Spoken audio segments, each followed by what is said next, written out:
In this video, I answer some of the biggest questions currently going around about the football game. What is Messi always drinking? Do curve free kicks or knuckleball free kicks score you more goals? And is this the most underused shooting technique in football? So if you follow Messi on social media, you might have noticed that in a lot of photos of him just chilling out and relaxing, he seems to be holding this pretty unique looking cup. But what exactly is inside? Well, it's actually something called, and excuse my pronunciation on this one, but yerba mate. It's a traditional South American drink, and over there it's known as the drink of the gods, so it's the perfect drink for Lionel Messi. So I bought a pack of the special yerba mate tea and one of those traditional cups, and let's see what the hype's all about. Right, so now we've got to figure out how to make this stuff. The cup's looking pretty cool though, with a metal straw, and you can see it's got a little filter on the end of it. Let's make it. So yeah, we've got this stuff which is tea, and I'm just going to fill up this cup.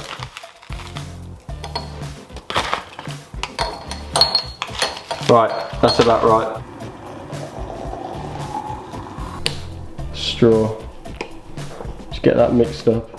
Doesn't look the most appetising thing in the world, I must admit. Right, so I've made the tea, and it's actually said to have a lot of health benefits. It's caffeine rich, and apparently it improves your focus, increases your mood, and doesn't have the same dump that coffee gives you after the caffeine. So let's just get to it, shall we? Alright, let's try that. Oh, Christ. Flip it. Oh, that's strong. I don't know if I put too much in. It's not. It's not bad. It's not terrible. It tastes okay. It doesn't taste like a lot. It's just very tea. It basically just tastes like extremely strong tea. You know what? This tastes actually pretty decent. It's not bad at all. That's nice. It really doesn't taste like anything bad, it just tastes kind of like nothing, really. So not only has Messi been drinking this, but loads of other South American players such as Neymar and Suarez have too. It even caught on in the England camp for the 2018 World Cup, so there must be something pretty special about this drink. As I say, it's rich in vitamins, minerals. Literally, it seems like this drink has got everything going for it, and I can see why it's so popular. There you go. That's the yerba mate tea done. Now after this I started drinking the yerba mate quite a bit when I was editing or just chilling out, and I came to quite like it, but after doing a bit more research I'm slightly hesitant to suggest you try it yourself. There are a few articles that I read that suggest drinking large amounts of the stuff can have some pretty serious health impacts. So although I was starting to quite like the yerba mate, I'll probably err on the side of caution on this one and stick to something like a green tea or a breakfast tea. Now the next question I'm going to be taking a look at is, what is the best method for scoring free kicks, curve or knuckleball? So I met up with two of the best free kick takers I know, and this is how we plan to answer this question. We would take 10 curve free kicks and 10 knuckleball free kicks from the left hand side, the middle and the right hand side, and then take a look at the goals scored and a heat map of where every shot went, hopefully giving us an answer to which is the better technique to use. First up, shots from the left hand side. So starting off with the left hand side, and as we were all right footed players, this is the side we felt most comfortable on, especially for curve shots.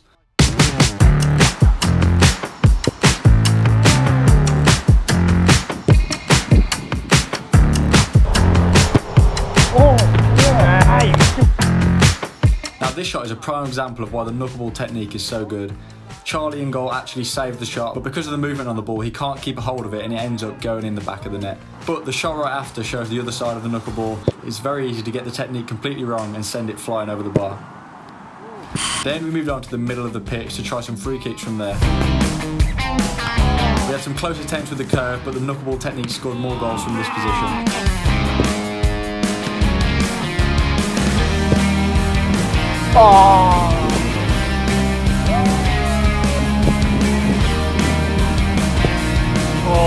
Oh, mate. Finally, we move on to the right hand side.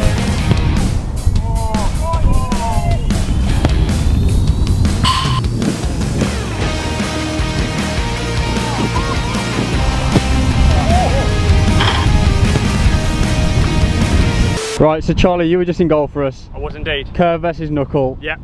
What's the experience as a keeper? Which is better, which is worse? For me personally, my arch enemy will always be the knuckleball. Even though I practice with my brother Sammy all the time, it's one of them. It's so unpredictable. It's always hard to judge. You can't anticipate it too early. Yeah. Curve free kick, you kind of get your feet across quicker and dive towards the ball. So I prefer going against curve. However, still difficult. Got the right technique and power.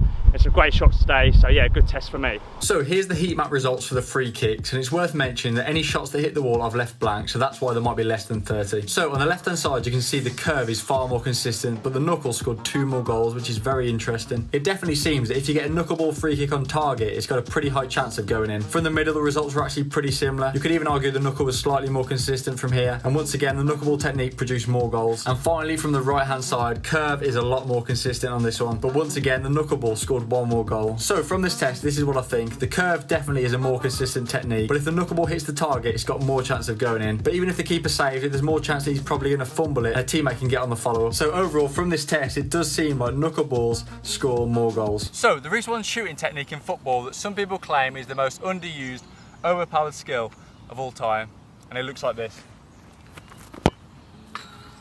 It's the toe poke. So for a while now, the idea that the toe poke is underused in the game of football has been picking up momentum. From that famous Ronaldinho goal to a pair of boots that look like this, is there any truth behind it? So I'm going to do 3 tests to test if the toe poke is actually better than a normal finish. Accuracy, power and disguise. First up, accuracy. I'm going to be having 10 shots toe poke, 10 shots normal, aiming for the right hand side of the goal, and we'll see how many I get on target.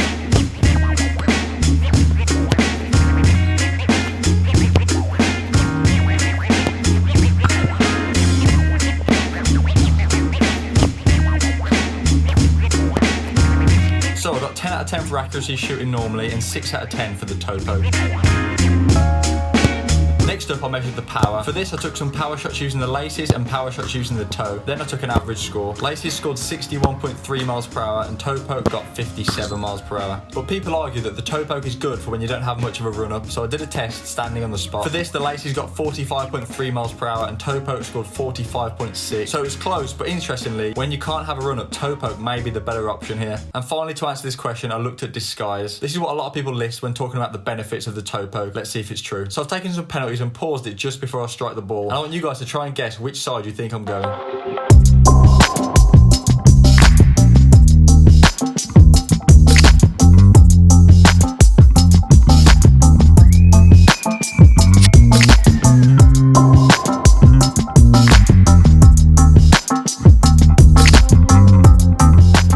Let me know if you got those right and whether the toe poke was actually harder to read.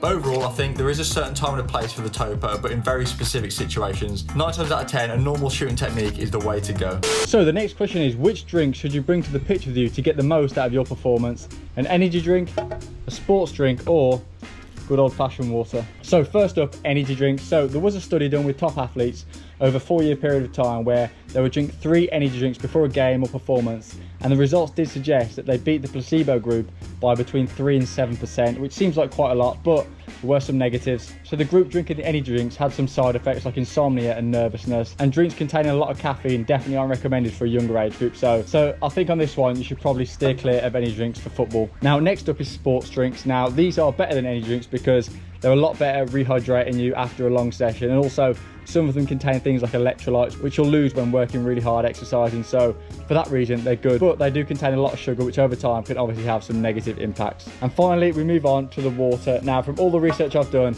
it's fair to say that water beats both these. It rehydrates better than any of them. It's the cheapest option of the 3, and also there's no negatives to drinking water whatsoever. So the answer to this question is water, then sports drinks, then energy drinks, in that order. So the final question on today's list is about penalties. Statistically, where is the best place to hit your shot to give you the best chance of scoring? Well, here's what the research says. So this is a study done by the Stat Zone, and on this first graph it shows where right-footed players choose to hit the ball.